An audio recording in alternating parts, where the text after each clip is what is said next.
Y entonces comenzamos nosotros, quizás sin saberlo, el proceso de volver nuevamente a la esclavitud. ¿Y cuáles son las características de la esclavitud? La esclavitud se caracteriza por varias cosas, pero en primer lugar, por el engendramiento de esclavos. ¿Qué palabra esa más extraña? Pero se caracteriza por el engendramiento de esclavos. Fíjense que Dios le había dicho a Abraham y a Sara. Le dijo él a Abraham y a Sara que iban a tener un hijo, pero él le habló a una pareja de gente ya viejita. Entonces, al verse ellos a sí mismos decían, no sé cómo esto va a ser posible, no creo que ya Sara dice, a mí se me pasó la costumbre, dice, de las mujeres, ya no tenía su periodo. Entonces dice ella, ¿cómo va a ser posible esto? Ya no creo que tener hijos, pero Dios les da una promesa. Después de 11 años de esperar, porque fíjense que Abraham y Sara creyeron la promesa de Dios, así como nosotros creemos cuando Dios nos habla y nos da promesas. Pero ellos están orando por 11 años y no ven que la cosa cambie, no ven que la cosa avance. Me imagino que ellos quizás estaban intentando y dicen, mira, intentando fertilizar in vitro y no funciona. ¿Qué más? Entonces a Sara se le ocurre tomar cartas en el asunto. ¿No les suena esto un poco familiar? Dios nos hace una promesa, la promesa no se cumple rápido como nosotros queremos, no se cumple en el tiempo que nosotros queremos, así que decidimos tomar cartas en el asunto, decidimos echarle una mano a Dios. Ahora mi pregunta es esta, ¿necesita nosotros de su ayuda? Sí, nosotros necesitamos de su ayuda, pero Él no. Sara elige darle una mano a Dios porque piensa ella, a lo mejor Dios necesita un poquitito de ayuda porque ya son 11 años y entonces como que la cosa no sucede y quizá con mis esfuerzos lo puedo hacer.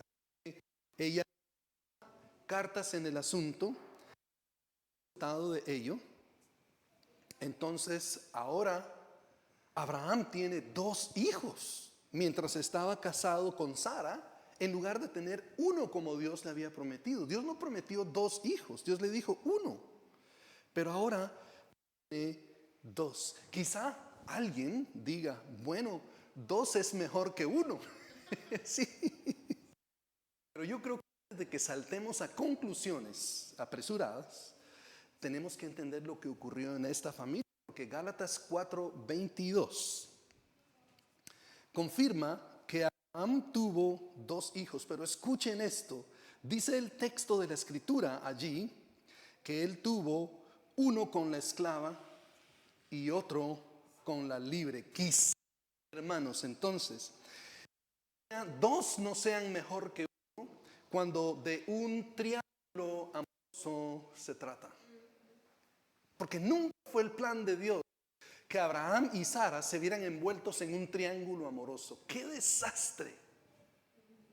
Dios quería que en la relación de esta pareja viniera un hijo que les iba a bendecir, pero al tomar ellos cartas en el asunto, entonces se envuelven en una intriga familiar más allá de lo que quizá ellos podían manejar. Como algunas personas, como algunos de nosotros nos involucramos en situaciones complicadas más de lo que podemos manejar, elegimos echarle una manita a Dios.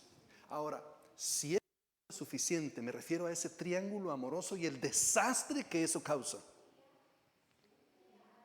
¿Se imaginan los celos que habían allí, los pleitos, toda clase de obras de la carne se dan en cualquier de triángulo amoroso? Por si no fuera suficiente, hay un elemento espiritual que leemos en Gálatas 4:23. Vayamos ahí rápidamente, que escuchen esto. Ya Dios había dicho que el niño iba a venir con mucha bendición, el hijo prometido, pero bajo estas cambian. Ahora hay un niño por acá que nace con ciertas desventajas ya. Y dice así, el hijo, Gálatas 4:23, el hijo de la esclava, dice Pablo, nació según la carne. Mas el de la libre nació por la promesa. Según Génesis, la esclava que se habla aquí es Agar. Agar dio a luz a un hijo que se llama Ismael. Ismael fue concebido por esfuerzos humanos, porque cuando Sara vio que no podía tener hijos, entonces ella llama a Abraham, y yo no sé en la cabeza de quién cabe. ¿Se imaginan ustedes a una esposa diciéndole a su esposo, mira qué muchacha más guapa esa? Quizá a lo mejor si tú tienes relaciones con ella, como es nuestra sierva, podríamos tener un hijo de nosotros. ¿Se imaginan ese tipo de conversaciones? Abraham ve y dice, bueno, quizá entonces Dios necesite una ayudita.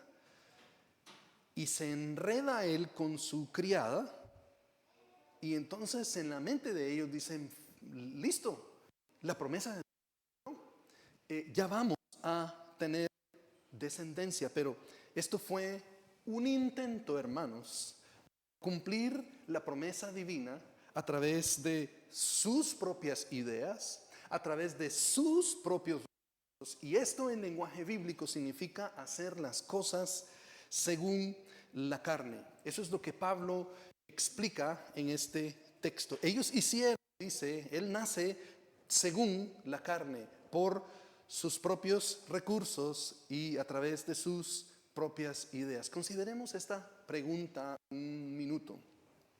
¿Queremos nosotros cosas con la ayuda de Dios? ¿O queremos hacer nosotros las cosas según nuestros propios recursos y con nuestras propias ideas, según nuestra propia sabiduría e inteligencia? ¿Qué es lo que queremos hacer? Obviamente queremos conscientemente hacerlo primero. Queremos la ayuda de Dios.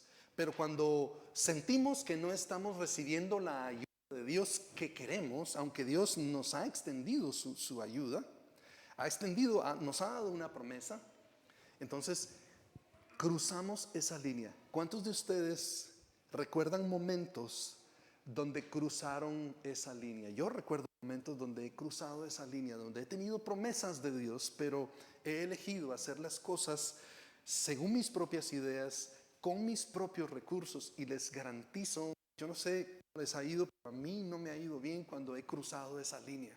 Entonces yo prefiero volver a estar en ese lado donde estoy recibiendo la ayuda de Dios, porque ciertamente Dios quiere que nosotros crezcamos en diferentes áreas de nuestra vida. Dios quiere que crezcamos en el área del desarrollo personal, en las relaciones con otras personas y en la comunicación, en el trabajo, en desarrollar habilidades profesionales. Él desea todo eso. Él desea que tengamos propósito y acción. Ese deseo que nosotros tenemos de autodisciplina, o quizá de gestionar el tiempo, o quizá de tener una mentalidad de crecimiento, o de desarrollar resiliencia y decir, necesito trabajar en mi salud física y mental, o necesito comenzar a leer, aprender, a ser autodidacta, qué sé yo. Esas cosas Dios las conoce y nos quiere echar una mano. No es que le importen esas cosas, por supuesto que le importa, pero cuando elegimos nosotros hacer las fuerzas, entonces la cosa no va bien.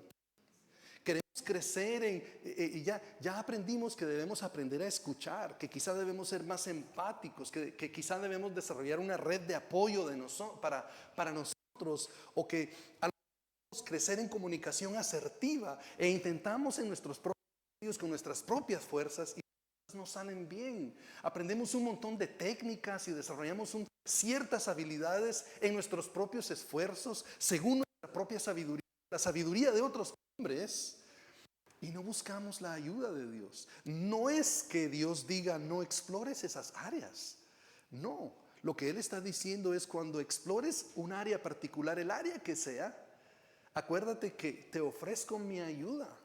Mi ayuda está allí. Entonces, ¿tomaremos nosotros lo que Dios o no?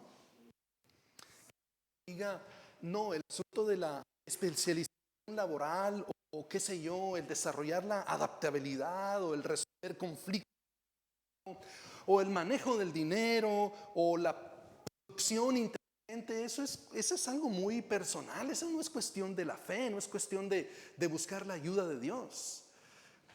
A lo mejor diga alguien, no, yo tengo que establecer mis propias metas, yo tengo que tener esa motivación interna ya allí dentro de mí, agradecido o ser positivo o desarrollar responsabilidad personal o contribuir al crecimiento de otros. Esas son cosas muy personales, no tienen que ver con la fe, hermanos. Todo esto con la fe. Porque Dios ha prometido bendecirnos. Ha prometido bendecirnos solamente por eso, porque Él ha prometido bendecirnos. Le dijo a Abraham, yo quiero que tú sepas algo. En ti voy a bendecir a todas las naciones de la tierra. Entonces, a través de Abraham tenemos una bendición. Hablamos de eso hace unas cuantas semanas, de la bendición de Dios para nosotros y las cosas que la bendición de Dios logra en nuestras vidas. Pero Él nos quiere bendecir, y porque Él nos quiere bendecir, la pregunta persiste: ¿vamos a hacer las cosas según nuestros propios esfuerzos y recursos, o vamos a dejar que el Espíritu Santo nos guíe para que hacemos las promesas de Dios? Independientemente de lo que cada uno de nosotros decida, porque al final es decisión personal. Independientemente de lo que cada uno decida, debemos considerar la evidencia que tenemos en Gálatas 4:24 al 28 en términos de una advertencia. Independientemente de lo que decidamos, podemos elegir lo que nosotros querramos, pero antes de que elijamos, necesitamos escuchar esta advertencia de parte de Dios. Dice Gálatas 4:24 al 28. Por favor, vayamos allí. Gálatas 4:24 al 28. Miren lo que dice la Escritura. Cuando estemos en ese momento de elegir, en ese momento de decir, voy a actuar en esta área con la ayuda de Dios, o lo voy a hacer en la carne, con mis propias fuerzas, con mi propia sabiduría e inteligencia. En ese momento de decidir, tenemos esta advertencia, lo cual dice es una alegoría. La alegoría es un ejemplo que Él nos de este tipo de elecciones. Lo que Él nos ha venido diciendo de Sara y de Agar es un ejemplo, y dice lo siguiente, lo cual es una alegoría, pues estas mujeres son dos pactos, dice. El uno del monte Sinaí, el cual da hijos a esclavitud, este es Agar, dice. Independientemente de que decidamos, ¿sí?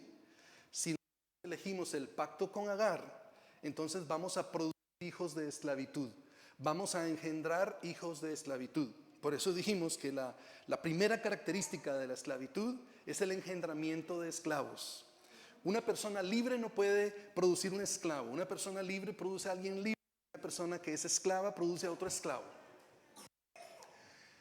25 dice así: porque Agar es el monte Sinaí y en Arabia, y corresponde a la Jerusalén. Está en esclavitud. Mas la Jerusalén de arriba, la cual es madre de todos nosotros, dice, es libre. Libre, versículo 27. Porque está escrito, y escuchen esta motivación para nosotros que estamos esperando las promesas de Dios. Porque llega un momento, como le ocurrió a Abraham y a Sara. Después de 11 años, como que la motivación se va acabando un poquito. Sentimos que se nos acaba el ánimo, no vemos que las cosas suceden, y Dios nos dice en este momento, antes de que elijamos hacer las cosas según la carne, dice Él, no te olvides de la promesa que te he dado. ¿Y cómo le hacemos para mantenernos la promesa? Dice Dios en este pasaje, le habla él a Sara, le habla a él a Sara y le dice: Sara, yo sé que has esperado 11 años y decidiste tomar las cartas entre tus manos, ¿sí? Decidiste hacer tu propia voluntad en esto. Entonces, Sara, porque tú hayas elegido hacer las cosas en tu propia voluntad, no vas a adelantar mis planes para ti. Mis planes continúan firmes como he establecido. Y fíjense que Dios, en ese momento que le habla a Sara y a Abraham, por supuesto, les da otros 13 años más, les da otros 13 años más, además de los 11 años que habían esperado. Dios le dice: Sara, porque tú elegiste hacer las cosas en tus propias fuerzas, yo quiero que tú continúes esperando mi promesa. Pero no le dice cuántos años. Y Dios en su mente dice: serán otros 13 años. Otros 13 años, Sara. ¿La estaba castigando Dios? No, no la estaba castigando. Pero le dice él a esta mujer: mientras tú esperas la promesa que yo tengo para ti, porque Sara concibió cuando Abraham tenía 99 años y dio a luz cuando Abraham tenía 100 años. Entonces, en el momento que él recibe la promesa y el momento en el que ve a un niño nacer, pasaron 25 años. 11 años de la primera espera, 13 años de la segunda espera, que serían 24 años, más un año de estar en el vientre, 25 años. 25 años antes de ver la promesa cumplida.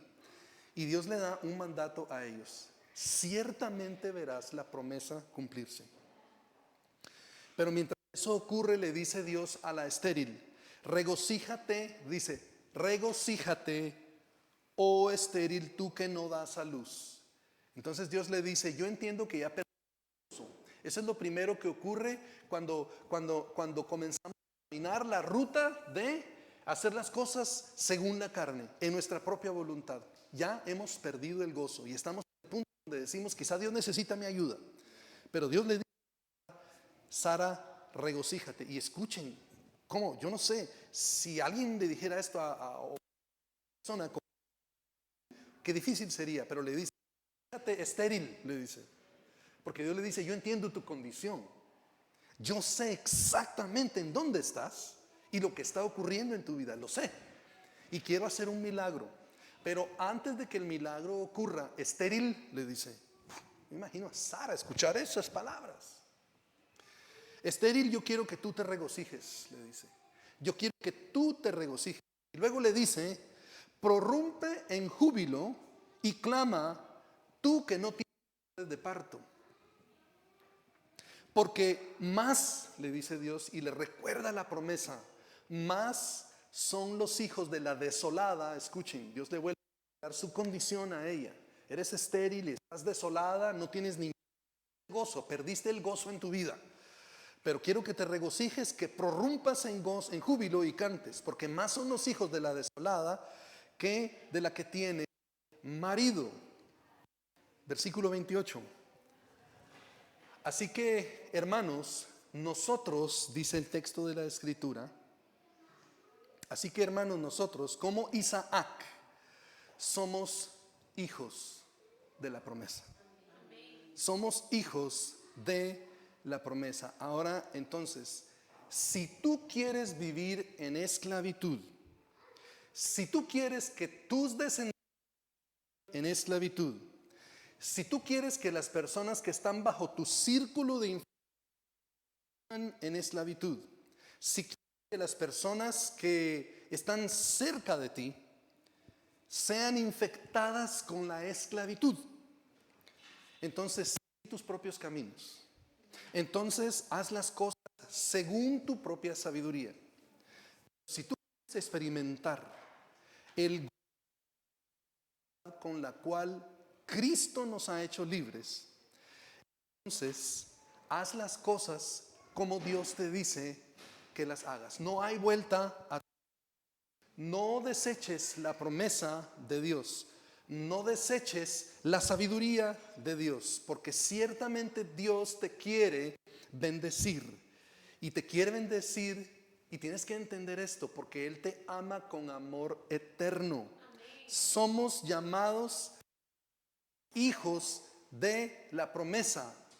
Dios nos bendice porque nos ama, y su amor excede cualquier clase de amor que hayamos quizá conocido en toda nuestra vida y que llegaremos a conocer. Él nos bendice. La característica de la esclavitud es la persecución de los herederos de la promesa. Leamos, dice el versículo 29. Pero como entonces, dice, el que había nacido según la carne perseguía al que había nacido según el Espíritu, dice, así también ahora. Fíjense que cuando Agar se ve, dice la Escritura en Génesis capítulo 16 y Génesis 24, comenzando con el capítulo 16, cuando Agar se ve con su pancita, dice la Escritura que ella comienza a despreciar a Sara. Entonces, en otras palabras, a Agar se le olvidó su lugar. Se le olvidó que ella era sierva, que no era la ama de la casa, y empezó a comportarse como la ama de la casa. Yo voy a darle un hijo al amo Abraham, y tú, que eres estéril, no sirves para nada. Comienza a despreciar a Sara.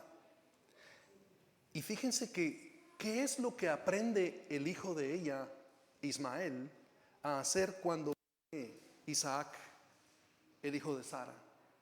Dice que Isaac hacía lo mismo. Isaac se burlaba, perdón, Ismael se burlaba de Isaac. Y aunque no había una violencia explícita, en este caso no es que estuviera pegando, pero se estaba burlando de él. Pablo interpreta en este texto esa burla como una persecución simbólica. Y dice Pablo, él traza una conexión judaizantes y dice eso, entre esos creyentes que viven según su propia sabiduría, según sus propias fuerzas. Dice, son los judaizantes que critican a aquellas personas que viven por la fe y que no viven por la ley.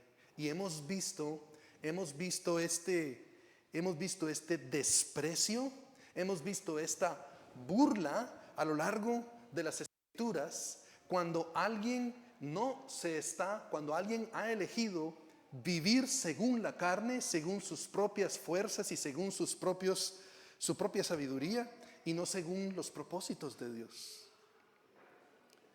Los primeros hijos de la creación, Caín y Abel, tienen esta dinámica de desprecio y de burla entre ellos, al punto de que el uno mata al otro.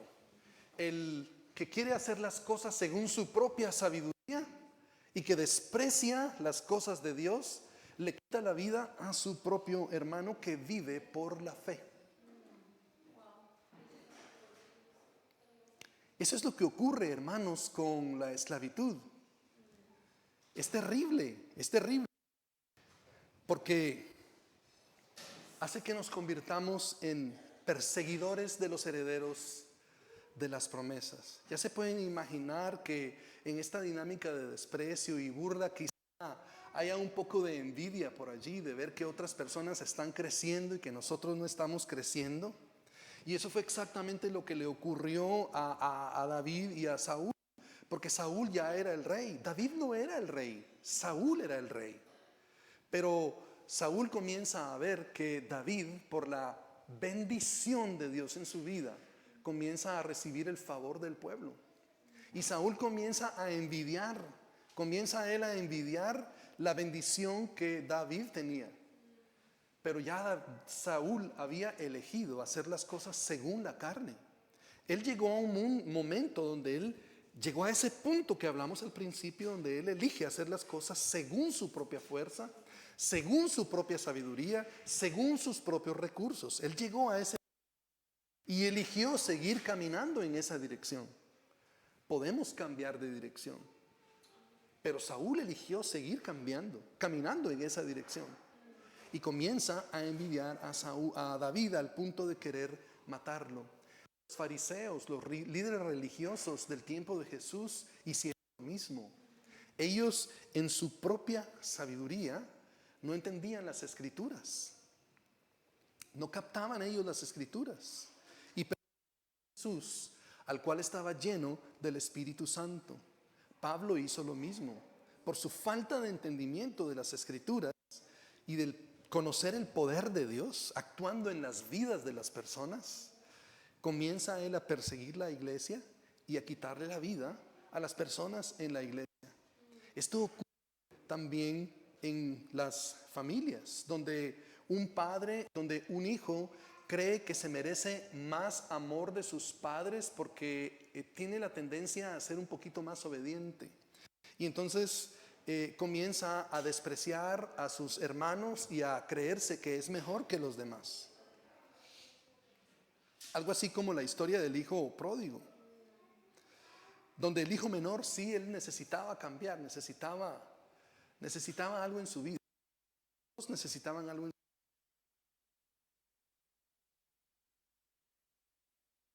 su línea de hacer las cosas en su propia voluntad.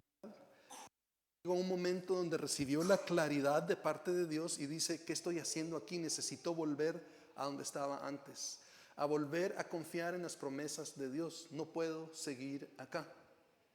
Pero el hermano mayor, él siguió del lado de querer hacer las cosas en sus propias fuerzas, según su propia sabiduría e ideas. El hermano mayor nunca cambió, o por lo menos la Biblia no nos deja saber que el hermano cambió.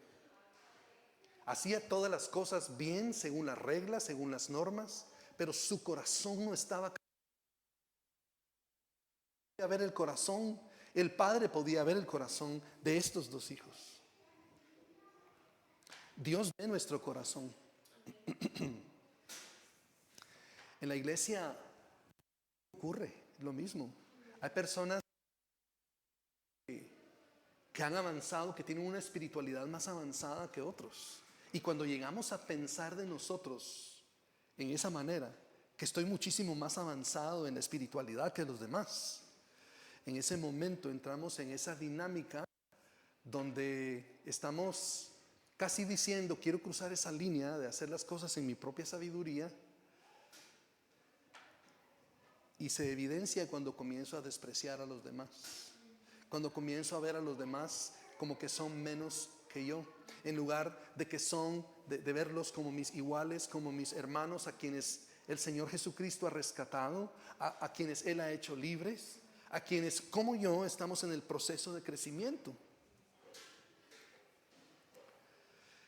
En medio de todo esto, hermanos, Dios nos llama a una cosa.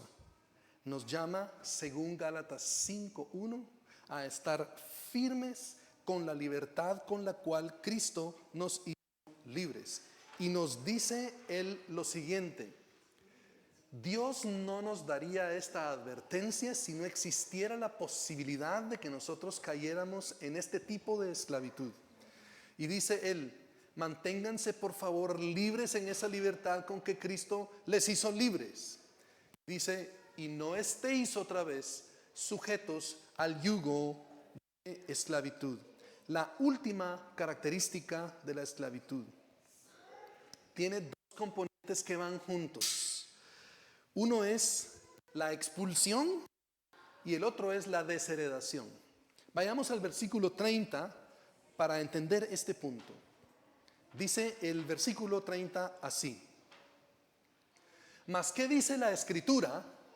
Hablando de Génesis, echa, dice, fuera a la esclava y a su hijo. Sara dice estas cosas en Génesis: echa a la esclava y a su hijo, porque no heredará el hijo de la esclava con el hijo de la libre. Dice Sara, y entiende y dice: ¿saben qué? Ya esta esclava me hartó, y el hijo de la esclava, que se burla de mi hijo también, ya tuvo suficiente. Y le dice Sara a Abraham: era a esa esclava.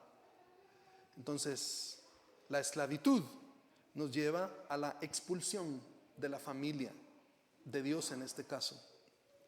Y esa expulsión nos lleva a lo siguiente, porque no heredará el hijo de la esclava con el hijo de la libre. Entonces, no solo somos expulsados de la familia de Dios, sino somos desheredados de las promesas divinas. Entonces Dios dice, ¿no quieres las promesas? Vale, no te voy a forzar a que te comas las promesas si no las quieres. Las promesas están aquí, libres, preparadas para ti, calientitas para que te las comas como te gustan. Pero si no lo quieres, entonces no te puedo forzar a que te comas las promesas si no las quieres. Así es que Dios elige entonces desheredarnos de sus promesas divinas, de esas bendiciones que Él nos quiere dar. Dice Él, vale, si no lo quieres, pues no lo quieres, no lo quieres. Así es que Génesis 16 y Génesis 24 nos habla de esta historia y pone todo en un contexto que puede ser muy, muy triste. Porque cuando Agar comienza a burlarse de ella, Sara la tolera por cierto tiempo, y al no aguantar más este asunto, entonces es expulsada de la familia de Abraham, y Sara y Agar para en el desierto. Estando ella en el desierto, dice ella, siente que se muere, obviamente, porque no tiene agua. Ella escapa porque Sara comienza entonces a fastidiarla. Sara dice, esta esclava no va a hacer lo que quiere conmigo, y toma su lugar como ama, pero empieza ella a vengarse. Sara comenzó a desquitarse. Sara no hizo bien.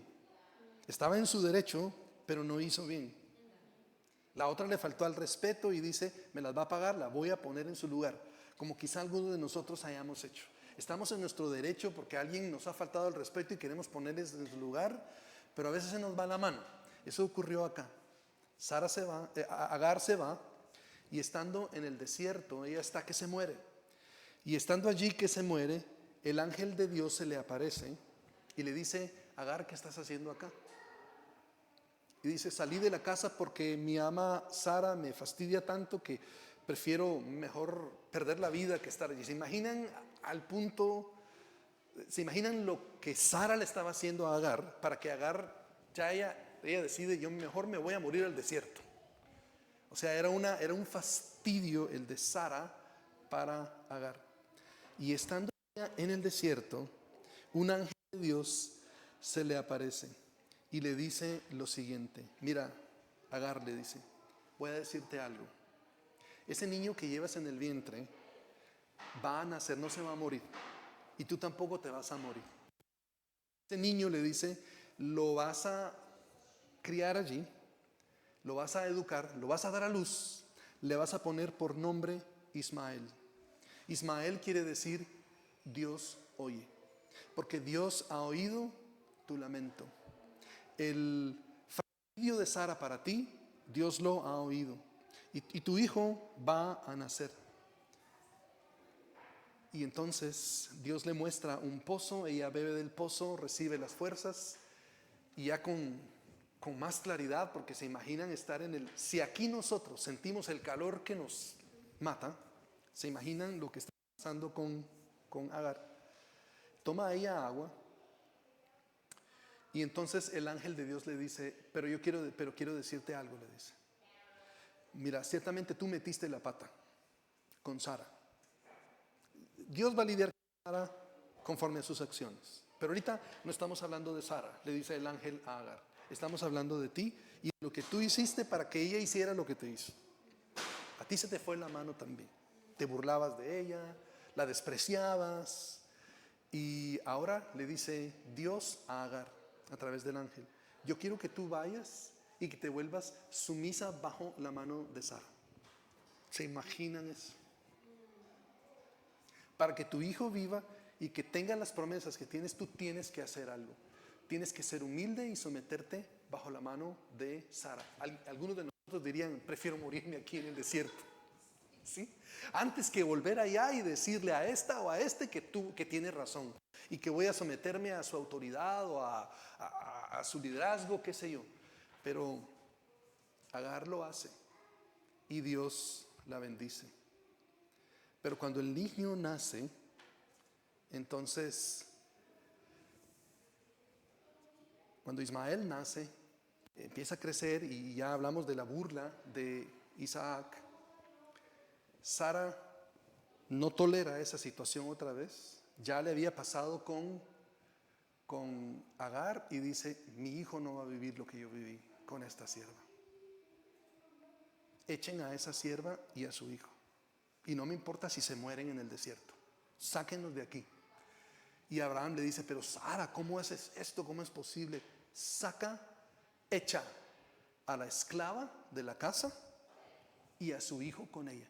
Porque este niño no va a heredar con mi hijo, que es el heredero de la promesa. Ahora escuchen esto. Qué duro suena esa actitud, ¿cierto? Pero esa es la actitud que Dios toma cuando nosotros elegimos hacer las cosas según nuestra propia sabiduría y según nuestras propias fuerzas. Dice Dios, entonces vale, si no quieres, pues entonces te expulsamos de esta comunión que tenemos como familia y te quito las bendiciones que quería darte porque no las quieres recibir. No porque yo lo quiera hacer, pero no lo quieres. No lo quieres tú. Agar sale de la casa y vamos terminando ya con esto. Otra vez en el desierto. Y cuando ella ve a su hijito, dice ella,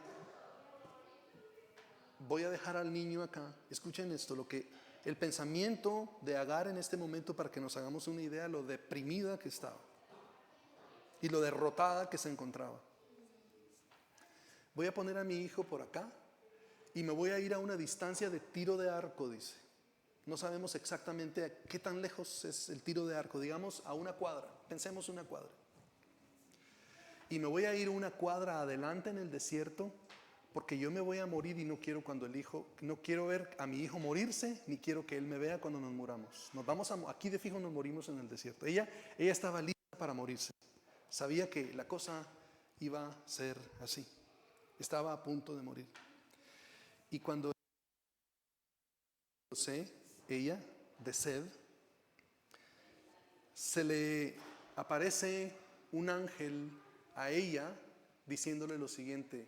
Agar le dice, Dios escuchó la voz de un niño que está llorando allá, que se está muriendo de la sed. Está muriendo, el niño está muriendo, así como tú. Y era un espejismo o era qué sé yo. Pero en ese momento Dios se le aparece. Dice, escuché la voz del niño que se muere. Y Dios te dice lo siguiente, levántate, le dice en el versículo 18 del capítulo 24, levántate, alza al muchacho y sosténlo con tu mano, porque yo haré de él una gran nación. Sara estaba muriéndose, Agar estaba muriéndose. Yo no sé cómo llegó otra vez a donde estaba el niño, pero a veces para reconquistar las promesas de Dios que hemos rechazado, a veces hay que pasar por cierto procesamiento en el desierto. Entonces no es tan fácil como decir, recibo las promesas de Dios, me salto para no hacerlo y me vuelvo para acá y me vuelvo para acá. No es tan fácil como ello. Aunque quizá Dios lo permite, pero hay un procesamiento. Yo no sé cómo llegó Agar a donde estaba Ismael. Quizá llegó gateando o quizá llegó arrastrándose sin fuerzas. Pero Dios le dijo, quiero que tú tomes al muchacho en tus manos y que lo levantes, porque yo voy a hacer de él una gran nación. El niño se está muriendo ya, pero yo quiero que tú lo levantes con tus manos, aunque tú ya no tienes fuerzas tampoco. Saca fuerzas, yo no sé de dónde Agar. Pero levanta al muchacho, porque eso va a simbolizar, dice, que él será una gran nación. Y entonces dice Dios, cuando Agar dice, lo haré, Señor. Aunque me tenga que arrastrar y sufrir para volver a ser incluido en esa comunión contigo y volver a ganar tus promesas y recibirlas como tú dijiste, porque yo sé que te desprecié y te dolió cuando lo hice. Aunque sea arrastrándome voy a llegar y lo cumpliré. Pero Dios le abre los ojos y ve una fuente de agua y entonces ella va y llena el odre de agua y le da de beber al muchacho. Y dice el versículo 20 del capítulo 24. Y Dios estaba con el muchacho y creció y habitó en el desierto y fue tirador de arco. Y habitó en el desierto de Parán y su madre le tomó mujer de la tierra de Egipto. El chico no murió. Las promesas de Dios se cumplieron en la vida de Agar, pero Agar tuvo que pagar cierto precio. Ciertamente fue expulsada. Dios le dio una bendición diferente a ella. Se la dio. Concluyamos, hermanos, en esta mañana. Dice el versículo 31 y escuchemos el consejo de Pablo para orar. De manera, hermanos, que no somos hijos de la esclava, sino de la libre. ¿Entiendes lo que significa? ¿Entiendes las promesas de Dios para ti? No las desprecies, porque Él pagó un precio por ellas.